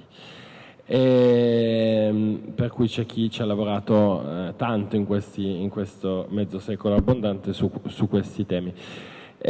Io arrivo, dopo aver ristordito di numeri, di storie, di mie sensazioni e impressioni, è chiaramente un lavoro in corso che adesso sta iniziando, ed è un lavoro che per forza di cose sarà e deve essere collettivo, corale, diciamo generazionale, esagerando un po'. Quello che mi pare di aver capito, diciamo su un piano più storiografico, che penso possa diventare anche didattico, tradotto diciamo nel vostro lavoro, è che noi abbiamo sempre parlato da 30 anni a questa parte, sulla scia delle intuizioni insuperabili di Claudio Pavone, delle 3 guerre che si combattono, la guerra di liberazione dell'occupante, la guerra civile e la guerra sociale di classe, che molti combattenti vogliono fare, e io dico bisogna inserircene una quarta al pari livello, che è una guerra ideologica internazionale che viene combattuta su tutti i fronti, di cui l'Italia è ne è una manifestazione niente affatto secondaria. E questa è una delle ragioni per cui abbiamo intitolato questa sezione del nostro ciclo, questa giornata, la guerra civile europea, perché è un frame convincente, quella della guerra dei 30 anni, di questa dimensione ideologica fortissima che coinvolge 2 generazioni. Valentina, facciamo vedere il monumento ai caduti. Questa espressione caduti, scusate, a me fa sempre molto ridere, però non sono caduti, state ammazzati. Cioè, io sono caduto in treno ieri,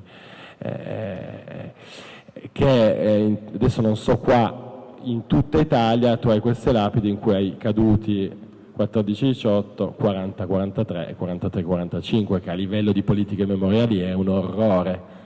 Cioè sono 3 guerre completamente diverse, una molto subita se vuoi, una è una guerra d'aggressione, è la guerra fascista, è una guerra che invece è una libera scelta, magari indotta dai bandi di leva, però comunque di giovani volontari che costruiscono il più grande esercito di volontari della storia dell'Italia Unita e che combattono contro il regno del terrore, semplificandolo, per cui come fanno a stare insieme i caduti bruciando villaggi Jugoslavia e appunto il ragazzo partigiano, non lo so.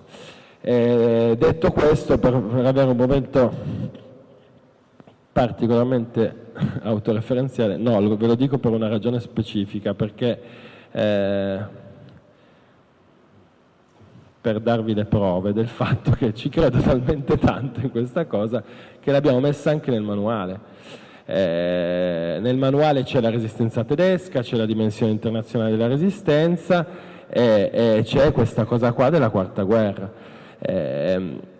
perché ovviamente io non posso parlare in termini generici dell'intera manualistica italiana, perché dovrei conoscerla a menadito e così non è. La mia sensazione è che è che di questi temi non arrivi quasi nulla nel mondo della scuola, che ha un sacco di problemi. Però penso che sia fondamentale appunto per levarci, niente, non ce la posso fare, uso questo, per levarci quei confini di cui parlavamo dagli occhi. Ve lo faccio solo vedere. No, proprio la parte sulla resistenza, l'ho segnato qua, guarda come sono stato intelligente. Ho scritto che pagina era, qua c'è Fenoglio, ecco.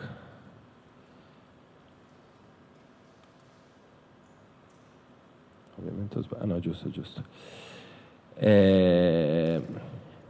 Ecco, la guerra ideologica internazionale, qua ha citato Marincola, ha citato l'Isla Fran, qua c'è Hans Ritt, il traduttore di Se questo un uomo, che era un partigiano tedesco, Jacobs. A questo proposito, eccolo qua, Battaglione Freies Deutschland. Ho tenuto, diciamo, da parte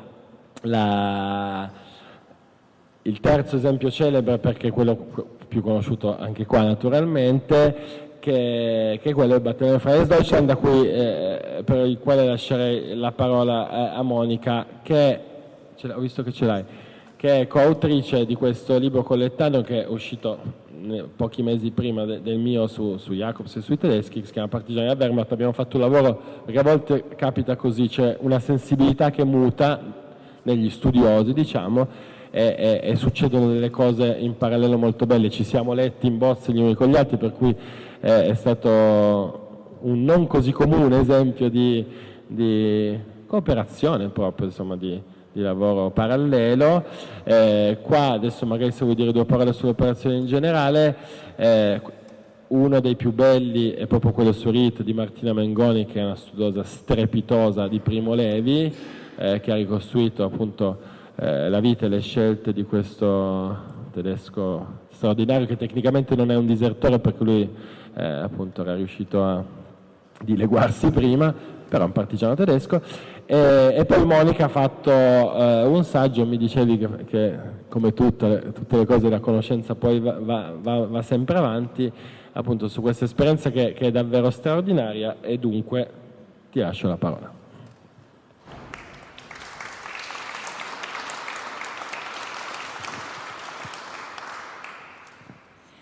Io non mi dilungherò a lungo, perché non ero prevista in questi interventi, però parlando abbiamo ritenuto magari utile e interessante fare anche questa piccola parentesi, nulla di più. Il 2021 è stato un po' l'anno dello svelamento. Io in questo caso utilizzerei questo termine, proprio la Letzeia, dei disertori della Wehrmacht che si sono uniti alla resistenza italiana, molto spesso dimenticati perché altri combattenti di altri stati hanno preso un po' il sopravvento nella memoria storica. Questo dovuto un po' alla memoria non solo italiana ma anche tedesca e austriaca, che ha cercato nel dopoguerra di limitare un po' questa memoria. Molti hanno deciso anche proprio di nasconderla, perché c'era c'era una forte preoccupazione di essere ritenuti dei disertori, ma nel senso negativo, non come antifascisti, non come persone che avevano combattuto il nazismo e il fascismo, ma come disertori che avevano combattuto contro la propria patria. Quindi la memoria si era nel loro caso ribaltata completamente a loro sfavore. Anche in Carnia, anche nel Friuli, soprattutto nella zona dell'Alto Friuli e della Carnia, ci sono episodi di diserzione della Wehrmacht con tedeschi, austriaci, anche poi cecoslovacchi, che si uniscono alle formazioni partigiane.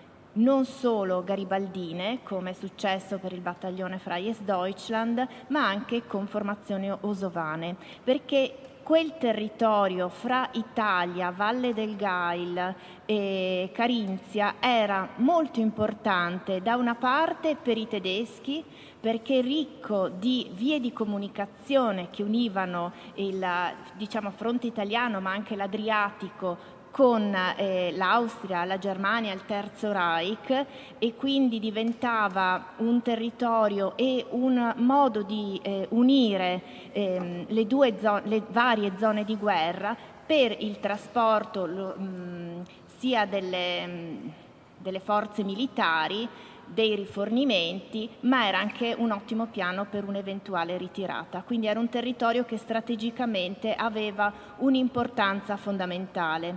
Dal punto di vista invece partigiano e di lotta antifascista aveva un'importanza diversa, perché si cercava di rendere già internazionale, c'era un'idea di unire la resistenza italiana a quella austriaca, che in realtà non era poi così sviluppata, ma l'idea era quella di agganciarli e di creare uno zoccolo duro e un territorio fertile per la lotta di liberazione condivisa fra Italia e Germania. E succede poi proprio nel primavera-estate del 44, quando si creano anche le zone libere. L'idea era quella anche di ampliare queste zone libere. Si pensava ovviamente che la guerra finisse molto prima rispetto all'aprile-maggio del 45. C'era una grandissima positività.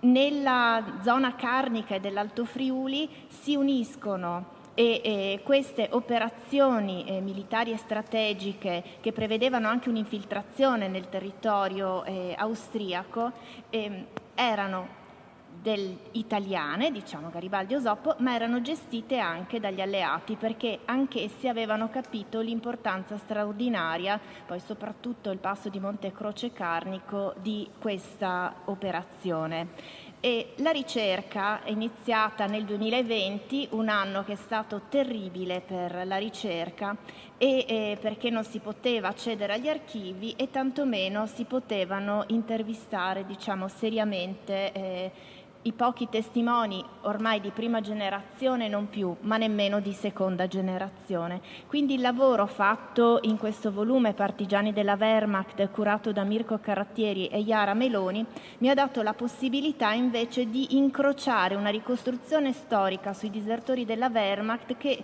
fino a questo lavoro viaggiava in maniera parallela. La storia della resistenza garibaldina, la storia della resistenza osovana e un po' anche la storia delle missioni alleate. In realtà in questa ricostruzione ho trovato una figura importantissima che era Georg Dereatti, che aveva come nome di battaglia Vienna, che riesce in qualche modo a collegare le formazioni partigiane e gli alleati, perché collaborava con entrambi ed è stata la figura più importante, soprattutto nelle prime fasi di questa operazione, per cercare di attuare questa unione fra resistenza italiana, resistenza austriaca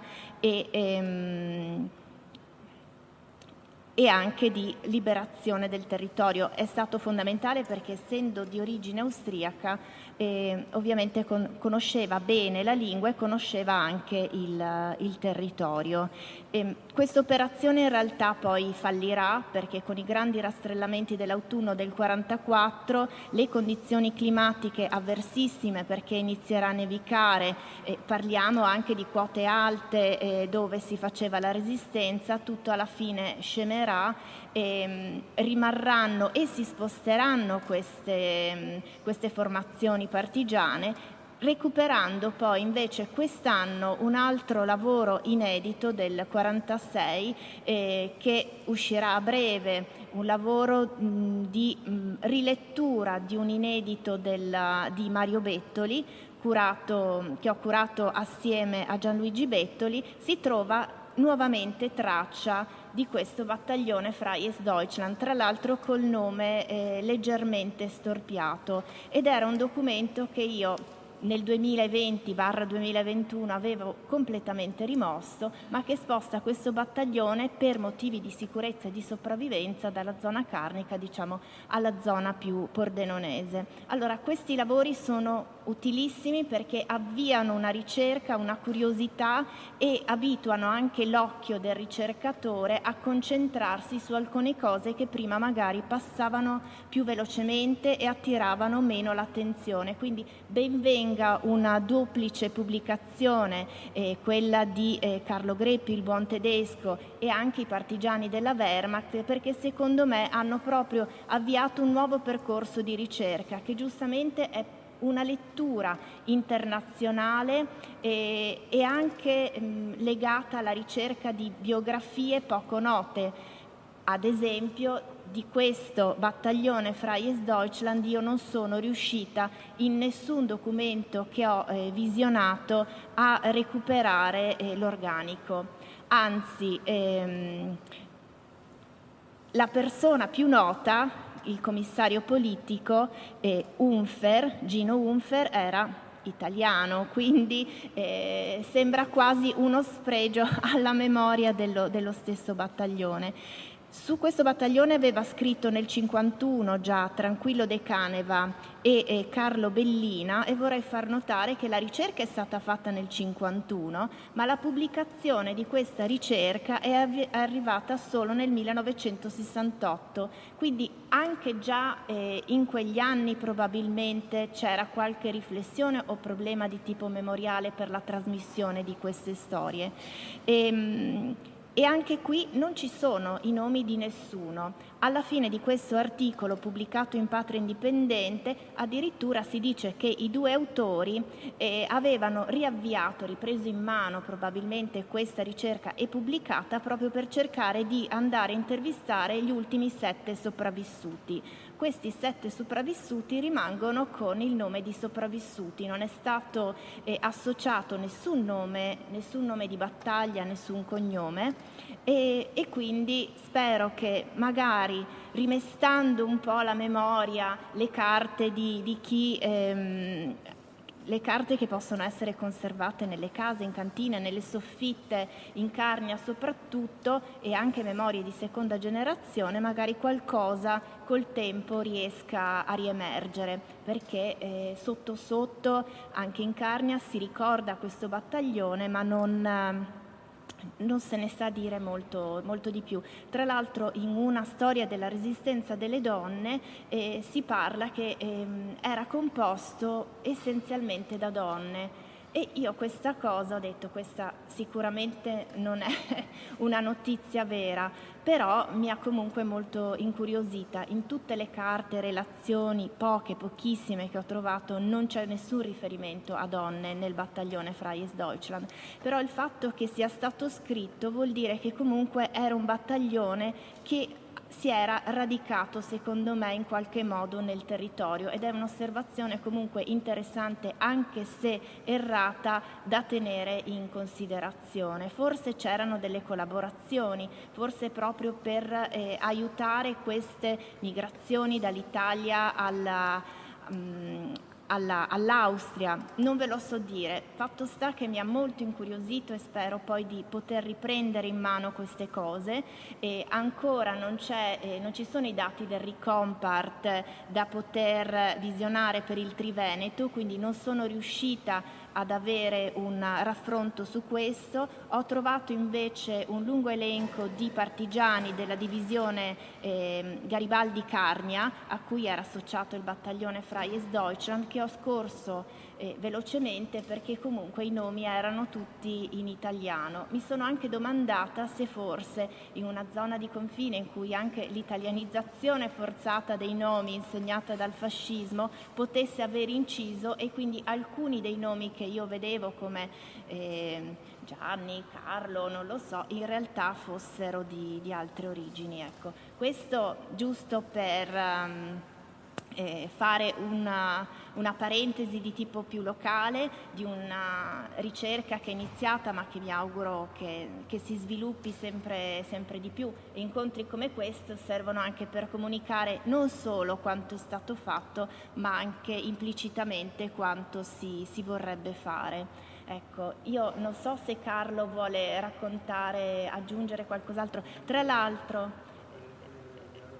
sì, poi apriamo al dialogo. L'altra cosa invece che a me è piaciuta moltissimo del libro di Carlo, Il buon tedesco, è che nel parlare di una biografia singola ha ricreato una complessità di un contesto del nord Italia molto completa. Parla anche del battaglione Freies Deutschland, ma per capire la diserzione in alcuni posti d'Italia, secondo me bisogna comunque giustamente avere un'idea più generale di come si muovevano queste persone, di quali erano le situazioni specifiche in cui si trovavano. Poi la diserzione dei tedeschi non era una diserzione a volte politica, anche lì c'erano diserzioni con opzioni, con scelte completamente diverse, a volte anche solo la stanchezza della guerra e il tentativo di farla finire molto prima.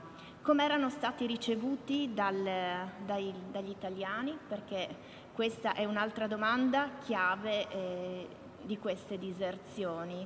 I rapporti erano difficili, sono stati rapporti non sempre continuativi, ci sono notizie anche di disertori che vengono uccisi perché non ci si fidava, chissà poi se questa non fiducia era realmente così, se erano dei doppiogiochisti o se in realtà sono stati travolti in maniera tragica da una storia che in guerra non dà mai pietà. C'era nei loro confronti diffidenza ma anche fiducia in alcuni rapporti, c'erano sospetti ma in molti di loro, come già ha anticipato anche Carlo, c'era anche moltissima stima, perché si capiva bene che la loro scelta era una scelta di partigianato ancora più difficile degli italiani, perché non stavano difendendo solo la loro nazione e il loro territorio, stavano difendendo e stavano portando avanti qualcosa di molto più importante, con un'idea veramente internazionale che era quella della pace, della pacificazione e credo anche dell'unione dei popoli.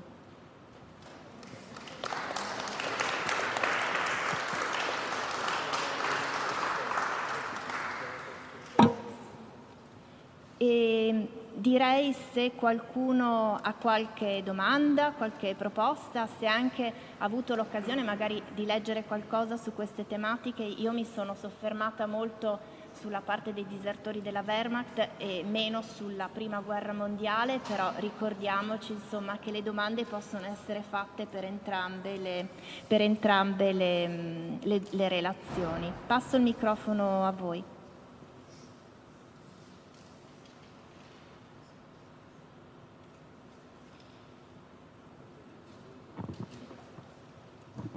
Scusate, nota tecnica, noi alle 16:30 spaccate, cioè un minuto più, un minuto meno dobbiamo andare via, per cui scusateci l'anticipo se nel caso troncheremo il dibattito.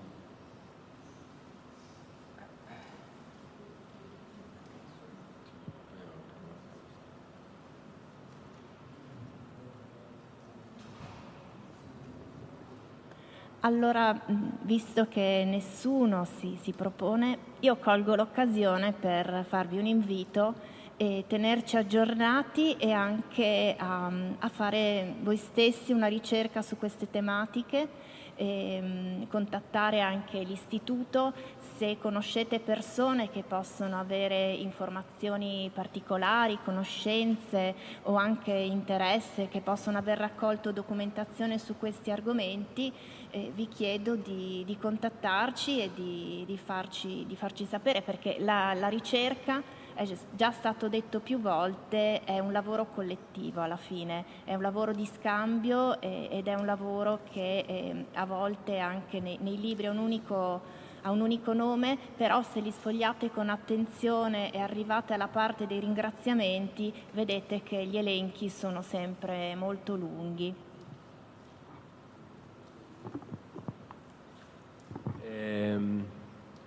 Ciao. No, proprio sono cotto. No, sì, ecco cosa volevo dire. Dopo il mio libro è uscito un anno fa.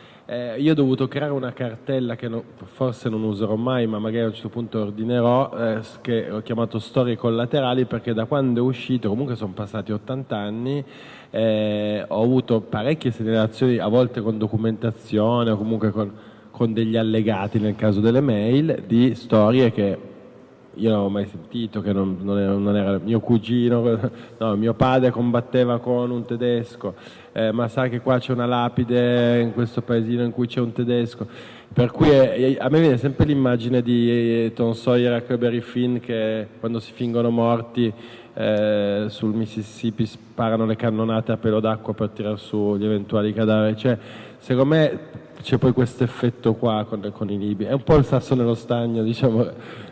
Stiamo ricicciando la metafora. Poi vengono su un sacco di cose, sulla storia del Novecento in particolare, poi più va indietro più si dirà da rapporto presente-passato. Per cui è un ottimo invito. Guarda, sta cosa del Freies Deutschland mi sta appassionando tantissimo, perché veramente è quasi una fiaba, non so come dire, cioè non hai nessun appiglio al momento. Però anche solo trovare un nome lì sarebbe magari l'unico che trovi, ma sarebbe importantissimo anche proprio a livello civile per il territorio.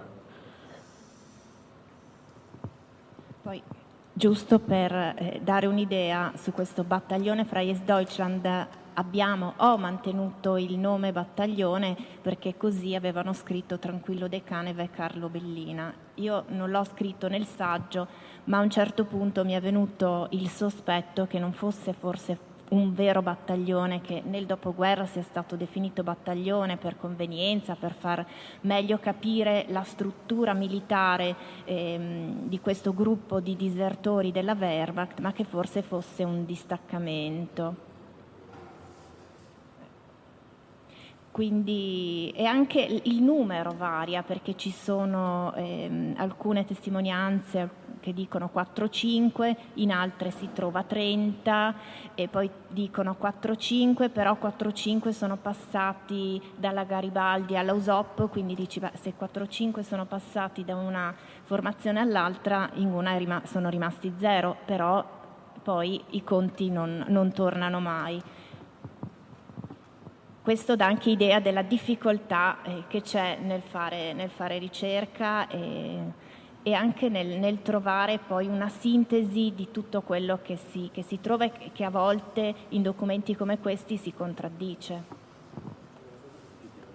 Se non avete osservazioni, di ritiro in ballo Valentina, perché è uscito quest'anno, insomma qualche mese fa, per la terza, sempre Risorgimento Atlantico di Alessandro Bombini, che è un libro bellissimo secondo me, che racconta un aspetto diciamo conosciuto, ma anche lì forse più sul versante della curiosità, delle biografie. Garibaldi, l'eroe dei due mondi, e in realtà sono migliaia. Nell'Ottocento i combattenti internazionalisti che girano specialmente sulle due sponde dell'Atlantico, forse quasi esclusivamente sulle due sponde dell'Atlantico, a combattere all'epoca per un'idea democratica che è molto legata all'autodeterminazione, ma questo se vuoi ti lascio dire due cose su questo, se vuoi.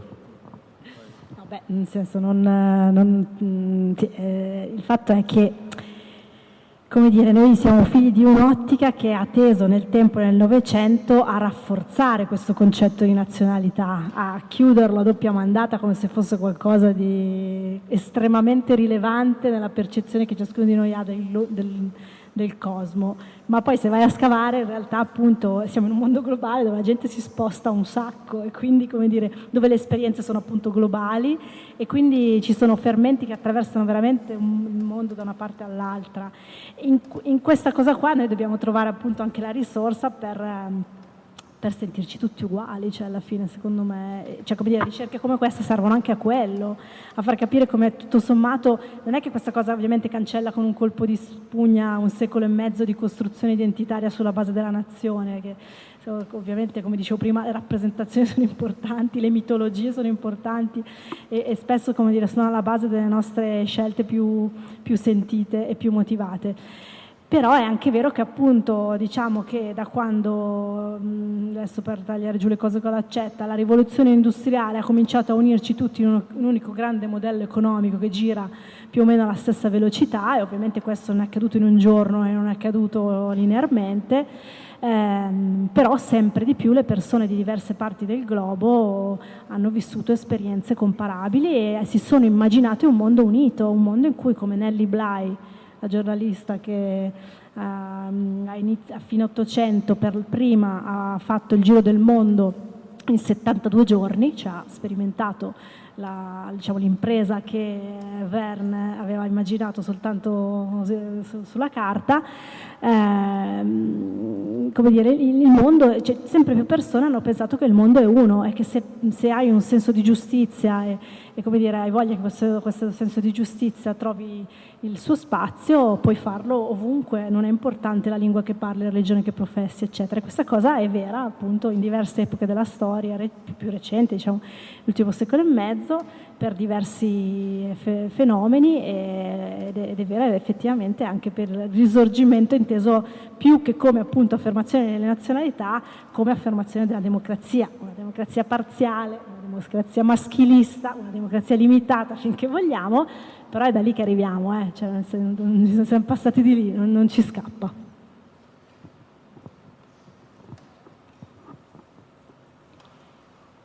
Lancio l'ultimo sasso, se qualcuno vuole approfittare, se no direi che ci possiamo salutare. E vi ricordo il prossimo appuntamento che sarà al Teatro San Giorgio lunedì 28, sempre con orario 14-16:30. La giornata di pomeriggio sarà dedicata alla prima Repubblica con gli interventi di Marcello Ravveduto, il lato oscuro del miracolo economico italiano, e Benedetto Bagi, non solo anni dopo, anni 60, tra politica e terrorismo. Vi ringrazio per la presenza, mi scuso se c'è stato qualche problema di microfono, di audio, speriamo che la registrazione sia venuta bene ed eventualmente potete guardare sulla pagina, sul canale YouTube dell'Istituto Urlano Storia Movimento Liberazione l'incontro di oggi. Grazie ancora e buona serata.